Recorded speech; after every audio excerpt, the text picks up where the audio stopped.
Okay, sounds good. Thanks, guys. All right, Chevy, you put some D-men in your list today.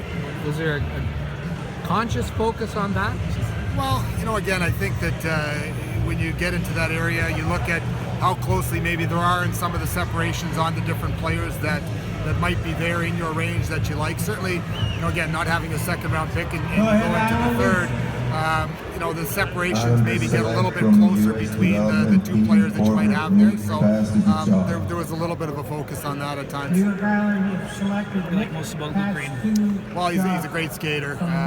Former first overall pick in the Quebec League, and good puck mover, good skater. And again, I had the opportunity to see him play. When I was watching Dubois out for the higher end there, and obviously when you have a little bit of a familiarity, and the scouts mention the name, you can put the name to the face, and you really like what you see. Cederholm, you saw at the under 18. What are the strengths of his game? Cederholm's a little bit of a different player, although he's a big player, but he can skate well for a big player.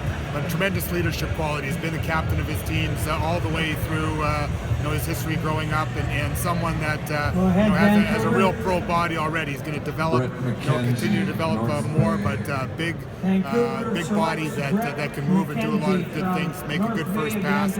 Maybe not going to be the flashiest guy, but has a lot of pro-ready aspects. What can you tell us about a Russian goalie? That seems a bit unusual. Well, again, when you get into the later rounds and you look all over your list and you see something sticking out at you and glaring at you that you have to take notice. And again, there'll be a little bit of a getting to know you period there from a watching perspective, but the guys that stepped up that were passionate about him were very passionate, certainly at the position that we got him. So we've been in contact with his agent, and it's an exciting thing, I think, because I do think that we got a good value pick there.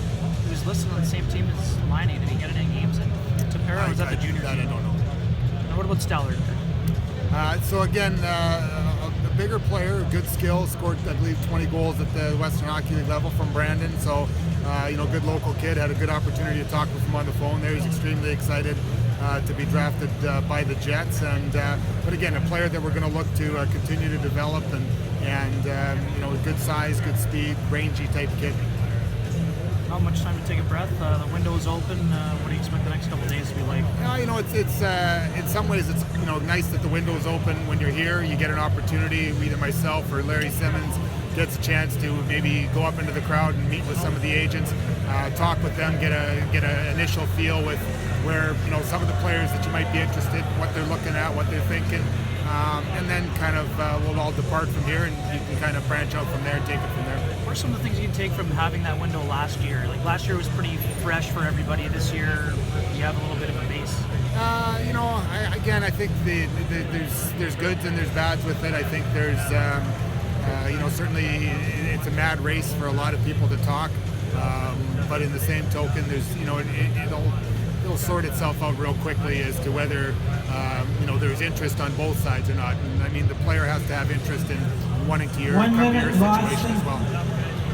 Chevy, in 3 or 4 years, how do you think you're going to look back at this weekend with the high-profile first-round pick that you got, number 2? Well, certainly, again, we targeted a player in the middle part of the first round. That player is going to be someone that is going to be given time to develop. He's a player that will need to play, continue his development path in junior, and is a player that again we like his development path, but it'll take time for him, and we're going to give him time. Obviously, when you get an opportunity to pick number 2 and a player of Patrick's stature and what he can bring to the table, you're extremely excited, and I'm sure that we'll look fondly back at that. There was great excitement, obviously, in Winnipeg, and well deserved, but probably the greater excitement was at our table, and maybe even a month ago when it was the lottery. So again, big steps from the foundation standpoint, and look to continue to grow. It seems like you have a lot of young offensive talent. You're excited about what you have? Well, we've made a conscious effort over the last couple of years to draft players that we think fit into the way the game is played now, and the way that you're going to be successful, fit into how our coach likes to coach, and again, have a good hockey sense, have the ability to have attributes that will make them potential National Hockey League players. So those are the things that we've focused on, but development is key as well. When you're drafting young players, all of these players here, the majority of them are going to need development time. Once you make the selections, it's really how that next process goes. I feel like you're buying Christmas presents. For 195. I don't know. You know what? Sometimes it's interesting. I've got kids around this age here right now. It feels like maybe you're drafting your kids as well, and it's exciting. There's always that element of once you get those picks in the book. Obviously, I know the scouts coming in. It's like Christmas for them. And then when you get the picks in the books, you get them to development camp, and you start that process of indoctrinating them into what you believe makes them a Winnipeg Jet. How's Myers' rehab coming along? Really well. The updates in that have been good. He's starting to do a lot of active recovery, a lot of active stuff now, and no pain, and everything seems to be going along very well. Are you considering any buyouts? Not at this point.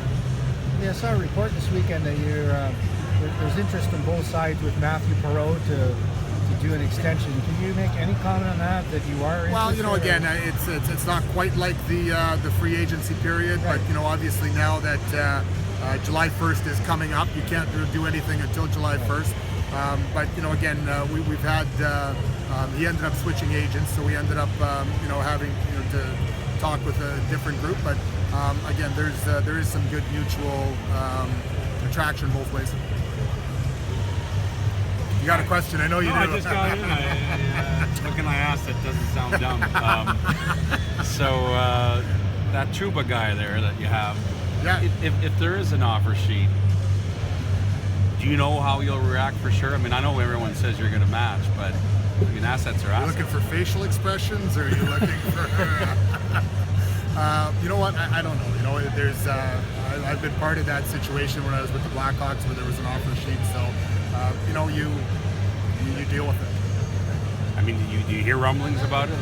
Only when you guys ask me a question. 1 minute, Florida. Thanks. Please.